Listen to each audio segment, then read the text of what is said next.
ดีประสันตาปาลชาคาลาติกาเทเสตุธรรมังอนุกรรมปิมังประจังท้าวจะหังบริพรหมเป็นบรมในภูมิมาทรงฤทธิ์ที่สังดากว่าบริษัททุกคนน้อมนมัสการประดิษฐานนาทีสงฆ์ควรแล้วจึงบังคมจุลิบาลพระสัมมาขอพรอันประเสริฐวาระเลิศมโหฬารปวงสัตว์ในโลกากิเลสน้อยก็ยังมีขอองค์พระจอมเกล้าสู่ธรรมะนุทีโปรดควรประชาทีท่านจงโปรดแสดงธรรมกราบนิมนต์ท่านเจ้าค่ะผู้ปรีชาเลิศล้ำโปรดแสดงพระสัจธรรมเทศนาเรวาทีเพื่อให้สำเร็จผลแก่พวงชนบรรดามีสู่สุขเกษมสีสมดังเกตนาเถิดกราบนิมนต์พระเจ้าค่ะ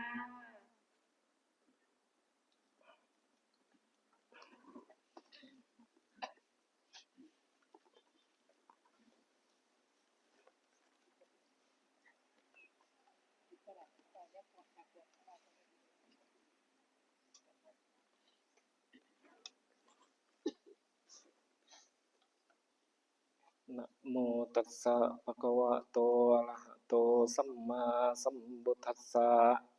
นะโมตัสสะภะคะวะโตอะระหะโตสัมมาสัมพุทธัสสะ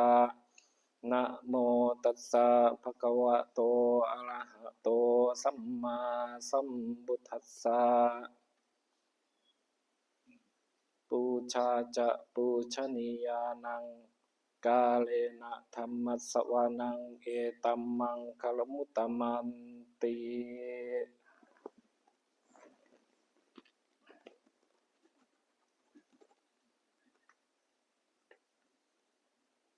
ก็ขอนอบน้อมแด่องค์พระสัมมาสัมพุทธเจ้าทุกๆพระองค์ขอนอบน้อมแด่พระธรรมขอนอบน้อมแด่พระสงฆ์ผู้ปฏิบัติดีปฏิบัติชอบขอโอกาสพระเถรานุเถระเพื่อนสหธรรมิกตลอดเจริญพรไปยังคณะอุบาสกอุบาสิกาที่พร้อมเพรียงกันมาเพื่อปฏิบัติบูชาน้อมจิตใจรำลึกถึงคุณของครูบาอาจารย์ก็บุญกุศลใดที่จะนำเป็นอุปนิสัยเพื่อจะให้รู้แจ้งเป็นเครื่องนำออกจากทุกข์ก็ขอให้เป็นภารวะปัจจัยหนุนนำอุปนิสัยเพื่อจะได้รู้แจ้งซึ่งธรรมะเหมือนอย่างที่พระสัมมาสัมพุทธเจ้าหรือครูบาอาจารย์ได้รู้แจ้งก็ขอให้ทุกคนตั้งจิตตั้งใจในการรับฟังเป็นอุบายธรรมเป็นกำลังใจก็ขอให้ความตั้งใจสิ่งเหล่านี้จงสำเร็จผลนั่งสบายๆเด้อที่ ถือว่าเป็นการปฏิสันถานกันนั่นแหละโดยความคุ้นเคยโดยความที่ว่าเป็นอัธยาศัยอีกส่วนหนึ่งก็คือกล่าวถึงว่าก่อนที่จะมาอยู่นี่ก็คือได้พิจารณาในเหตุปัจจัยคือเป็นปกติเนี่ยคนเฮาเหมือนหลวงพ่อศักดิ์เพิ่นว่าอยู่ต่างที่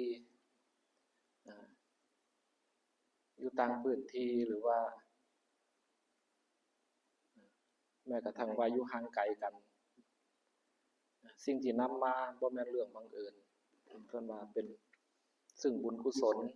นำพามามีเจตนาเดียวกัน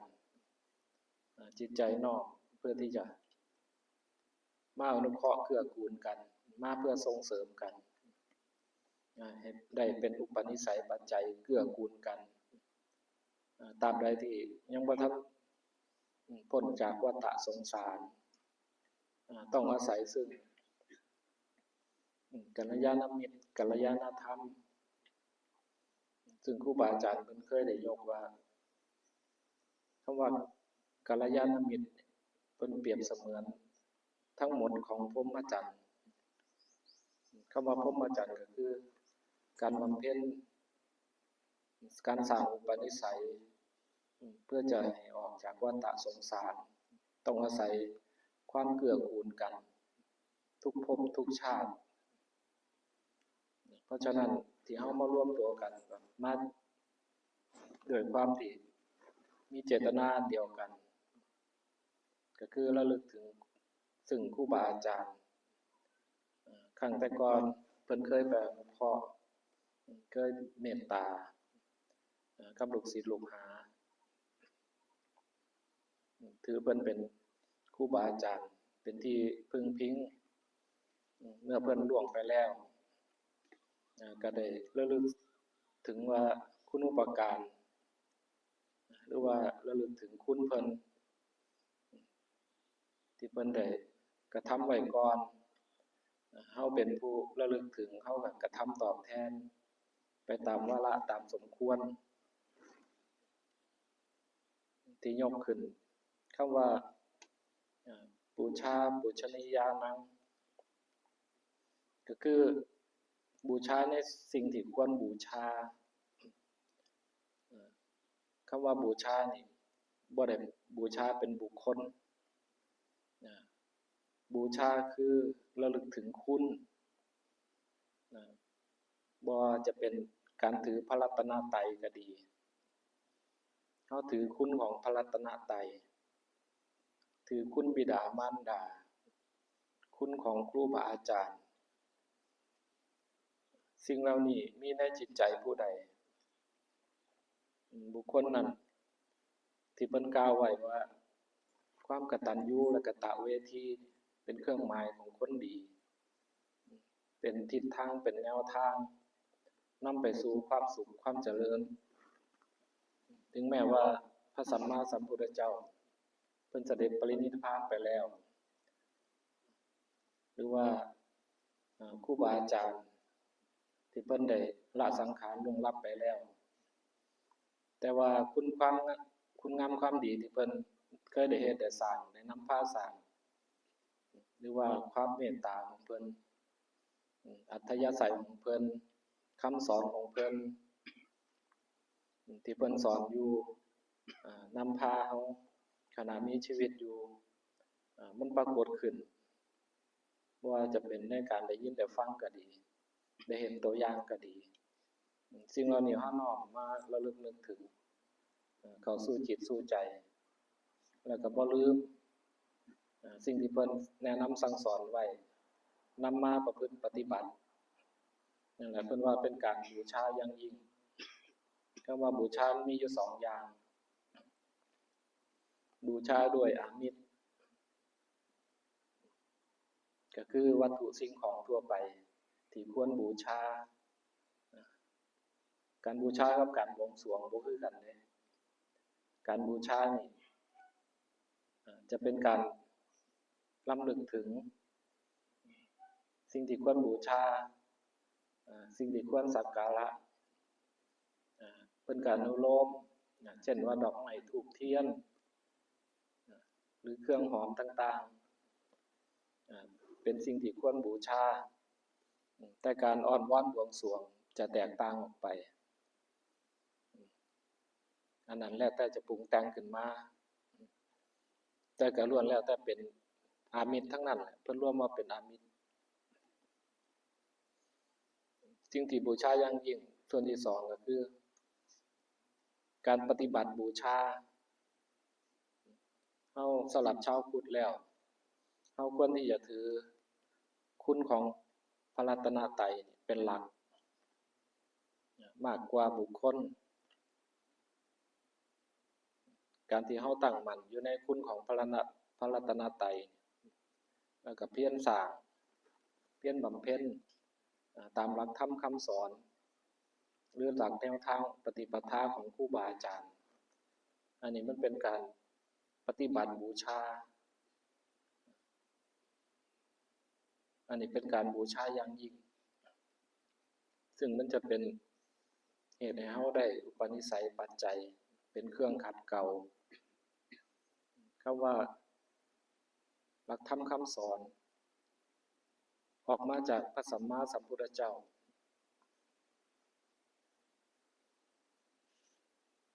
เฮาต้องตั้งอยู่ในคารวะทั้งหกยกตัวอย่างที่เคยกล่าวไว้หลายครั้งเฮาควรเคารพในการศึกษาเพราะว่าการศึกษาเป็นพื้นฐานเพิ่นว่าเปรียบเสมือนว่าถ้าเป็นสิ่งปลูกสร้างเป็นอาคารบ้านเรือนการศึกษาเปรียบเสมือนรากฐานถ้ารากฐานมีความแข็งแรงมั่นคงสิ่งปลูกสร้างนั้นมีพื้นฐานที่ดีรองรับเพิ่นนึกเปรียบเป็นรากฐานถ้าเป็นต้นไม้ก็เปรียบเสมือนรากแก้วหรือรากฝอยที่จะยึดเหนี่ยวให้ต้นไม้นั้นแข็งแรงมีความแข็งแรงมั่นคงต้านทานต่อสภาพดินฟ้าอากาศแรงลมต่างๆฉะนั้นการศึกษาก็คือเป็นพื้นฐานของชีวิตบ่ว่าจะเป็นในส่วนของโลกียะก็ดีคือการใช้ชีวิตในโลกให้เกิดความสุขความเจริญหรือในฝ่ายธรรมเพิ่นเอิ้นว่าฝ่ายโลกุตตรธรรมเป็นเครื่องนำออกจากทุกข์เฮาก็ต้องเพียรในการศึกษาการฆราวาสในการศึกษาครูบาอาจารย์เพิ่นให้อุบายว่าการศึกษานี่ควรที่จะพิจารณาในการศึกษาอย่างแรกครูบาอาจารย์หรือว่าบัณฑิตนักปราชญ์เพิ่นจะบ่ค่อยส่งเสริมคือหมายถึงเพิ่นก็มีความตำหนิติเตียนอยู่การศึกษาเจตนาอันแรกก็คือศึกษาเพื่อเป็นหอกเป็นดาบเพิ่นว่าเพื่อเป็นงูพิษไปฉกไปกัดผู้อื่นอันนี้บัณฑิตนักปราชญ์เพิ่นตำหนิติเตียนคำว่าการศึกษาเพื่อเป็นงูพิษเป็นแบบใดติก็คือแม้กระทั่งการศึกษาในหลักธรรมคำสอนของพระพุทธเจ้าก็ดีแล้วเอามาถกเถียงกันมาแต่งเสริมเพิ่มใส่ความคิดความเห็นไปบางทีก็ไปตัดทอนออกบางทีก็ไปเพิ่มเติมซึ่งตามหลักแล้วพระพุทธเจ้าเพิ่นกล่าวสอนไว้เบิดนั่นแหละในหลักธรรมรวมแล้วเป็นเพิ่นเอิ้นว่าไตรสิกขาหรือรวมเป็น เพิ่นเอิ้นว่าพระไตรปิฎกนั่นแหละมีพระสูตรมีพระอภิธรรมมีพระวินัยรวมแล้ว 84,000 พระธรรมขันธ์แต่สิ่งที่เกิดขึ้นสำหรับชาวพุทธเฮาบ่ว่าจะยุคสมัยใดเลยเพิ่นถึงมีการชำระพระไตรปิฎกมีการชำระพระวินัยมีการเรียบเรียงก็ว่าการสังคายนาก็คือเพื่อคัดกรองบ่ให้คำสอนผิดเพี้ยนบ่ให้คำสอนนั้นคลาดเคลื่อนจากหลักของความเป็นจริงเพิ่นทำการสังคายนามาโดยตลอดเพื่อรุ่นหลังกุลบุตรที่มาศึกษาจะบ่ได้มีความเข้าใจผิดคลาดเคลื่อนในสมัยปัจจุบันก็มีในลักษณะของการที่หลักธรรมคำสอนมีความคลาดเคลื่อนผิดเพี้ยนไป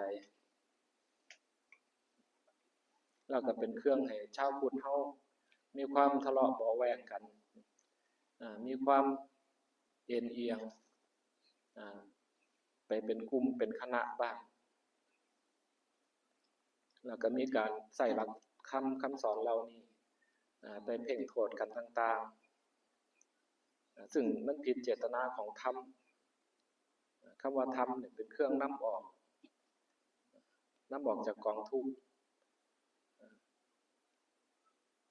ที่พระพุทธเจ้าเพิ่นแสดงมีทั้งอันนั้นเพิ่นเอิ้นว่าสิ่งที่เป็นอันตรายยิกธรรมเพิ่นก็บอกถึงโทษนิยานิกธรรมสิ่งที่เป็นเครื่องนำออกเพิ่นแสดงไว้เบิดสิ่งต่างๆเหล่านี้ชาวพุทธเฮาต้องน้อมพิจารณาบางทีใส่หลักธรรมคำสอนไปเพื่อเป็นหอกเป็นดาบเป็นงูพิษไปฉกไปกัดผู้อื่นอันนี้เป็นสิ่งที่บ่ควรทำบ่ควรให้เกิดความแตกแยกเพิ่นว่าแทนที่จะเป็นบุญเป็นกุศลกลับเป็นพิษเป็นภัยกับชาวพุทธกันเองกลับเป็นพิษเป็นภัยเป็นโทษเป็นกรรมเป็นเวรสำหรับเจ้าของให้เฮาพิจารณาแม้กระทั่งเจตนาเฮ็ดคุณงามความดีเฮาเฮ็ดคุณงามความดีเพื่อชำระจิตใจเจ้าของกายวาจาใจเฮามีความสำรวมระมัดระวังบ่แม่นเพื่อเอาคุณงามความดีนั้นไปข่มผู้อื่นไปเบียดเบียนผู้อื่นหรือว่าเห็นผู้อื่นบ่เฮ็ดคุณงามความดีก็มีความเดือดเนื้อร้อนใจต่างๆซึ่งเราต้องถือให้เป็นถือโดยความมีอุเบกขาอุปนิสัยคนต่างกันการขัดเกลาต่างกันแม้แต่พระสัมมาสัมพุทธเจ้าเพิ่นก็บ่สามารถที่จะเปลี่ยนอุปนิสัยของคนได้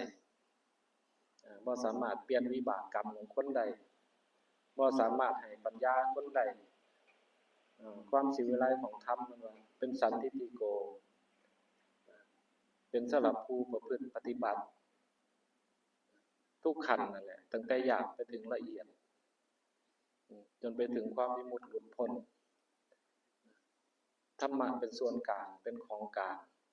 เพิ่นเรียกว่าเป็นอากาลิโกสันทิฏฐิโกเอหิปัสสิโกผู้ใดนอกปฏิบัติธรรมคุณนั้นถึงจะเกิดนั่นแหละถึงว่าอาศัยเจตนาเฮาคารวะในการศึกษาเฮาต้องเว้นประเภทแรกเฮาต้องถือให้เป็นอย่างที่สองครูบาอาจารย์เพิ่นยกย่องเพิ่นว่าศึกษาธรรมะให้เป็นนิสรณะเพิ่นว่าเป็นที่เพิ่งเป็นที่ระลึกเป็นเครื่องนำออกคนเฮาอยากขจัดทุกข์ บ่ว่าจะเป็นทุกข์ประเภทใดทุกข์เบื้องต้นขัดเกลาเบื้องต้นครูบาอาจารย์ว่าทานังเดติอย่างที่สองสีลังลัคติอย่างที่สามภาวนาภเวตวาสิ่งเหล่านี้แหละเพิ่นเอิ้นบุญกิริยาวัตถุสามน้อมไปเป็นเครื่องขัดเกลาเฮามีความตั้งมั่นอยู่ในทานนี่ก็ต้องฉลาดเด้ต้องศึกษาคือกันทานบางประเภทเพิ่นว่ายังมีอุปทานอยู่ยังมีกิเลสแฝงอยู่เป็นกิเลสอย่างละเอียดคือมีความหวังในความร่ำความรวยความอยากมีอยากเป็นอุปทานสิ่งเหล่านี้ก็ยังเป็นเครื่องยึดเครื่องเหนี่ยวแม้แต่การทำคุณงามความดีเพื่อหวังเป็นเทพเจ้าชั้นใดชั้นหนึ่งเพิ่นก็ยังถือว่าจัดอยู่ในเมถุนสังโยชน์อยู่สิ่งต่างๆเหล่านี้เฮาต้องน้อมพิจารณาว่าเฮาทำทานเฮาจะวางจิตแบบใดคำว่าบุญแปลว่าชำระ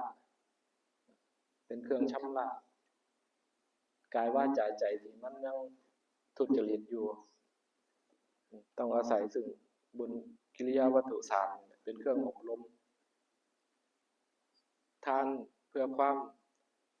ลดละความตณีเพิ่นเอิ้นมัจฉริยะ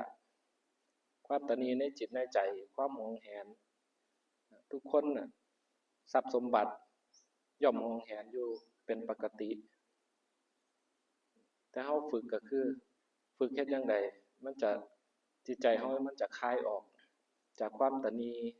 ความหวงแหนความตณีมีหลายประเภทตณีในทรัพย์ละส่วนหนึ่งตณีในสกุลตณีในอาวาสความตณีมันมีหลายแบบเฮามาฝึกเนี่ยเพื่อเป็นเครื่องขัดเกลา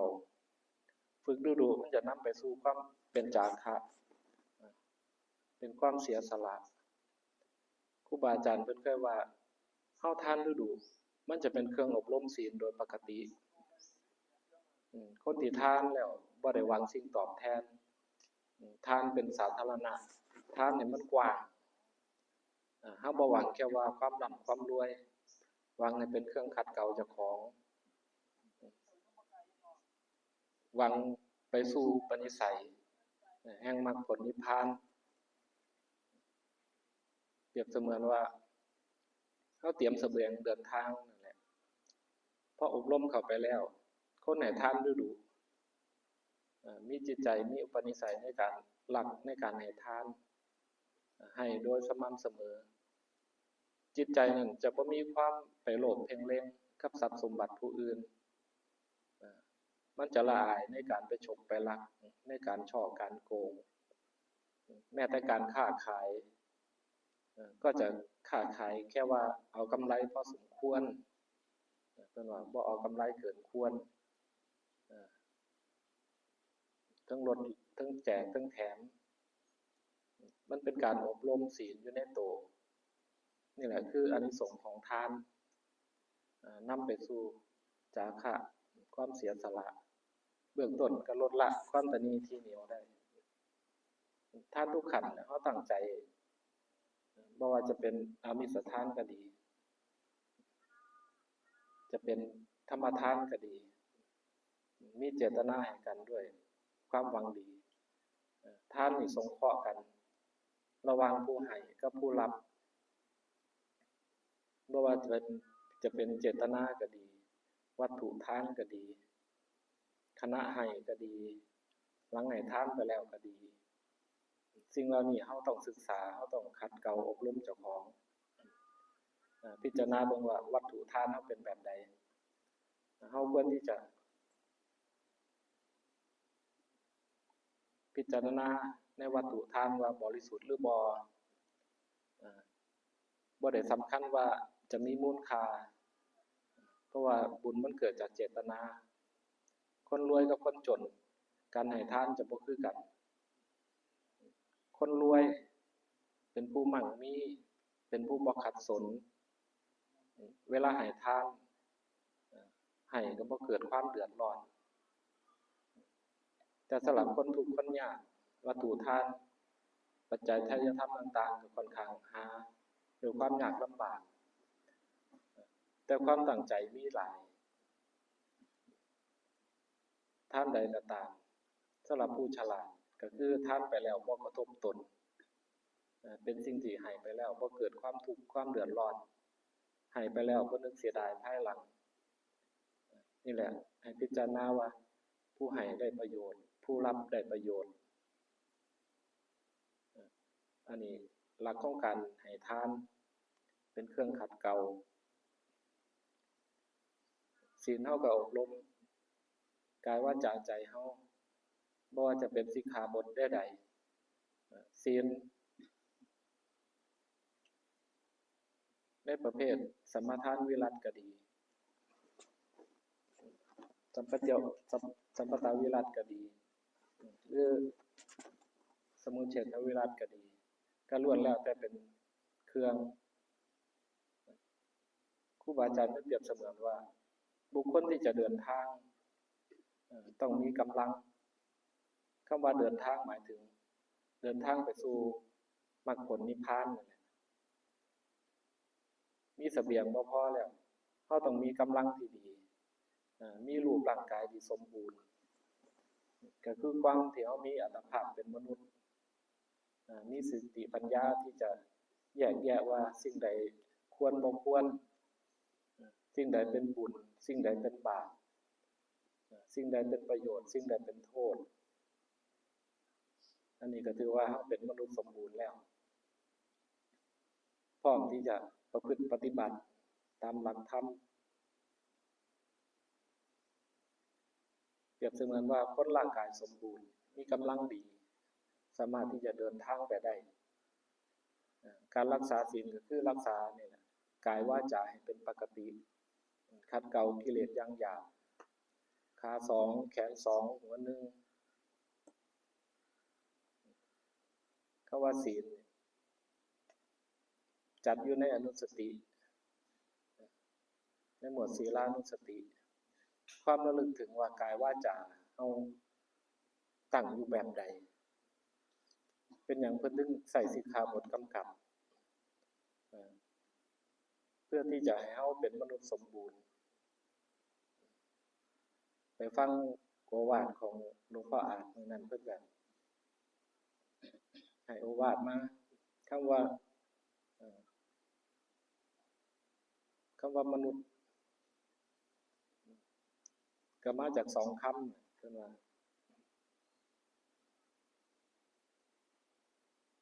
มนะแปลว่าใจอุตสาหะว่าเอิ้นว่ามนุษย์โสนี่คือเป็นผู้มีจิตใจดีเป็นผู้มีจิตใจสูงต่างจากคนคนเพิ่นว่าแปลว่ายุ่งครูบาอาจารย์ว่าคนเนี่ยแปลว่ามากินของบูดของเน่าแต่คนที่อบรมน้อมนำธรรมะไปขัดเกลาเพิ่นว่าเป็นมนุษย์เต็มภูมิแปลว่าเป็นผู้มีจิตใจสูงรู้จักว่ากายวาจาใส่แบบใดมันถึงจะเป็นมนุษย์ถึงจะบ่เกิดโทษเกิดความเบียดเบียนการกระทำทางกายเฮาพิจารณาเบิ่งขาสองแขนสองหัวหนึ่งทุกคนมีเฮ็ดจังได๋จะเป็นปกติบ่ไปเบียดเบียน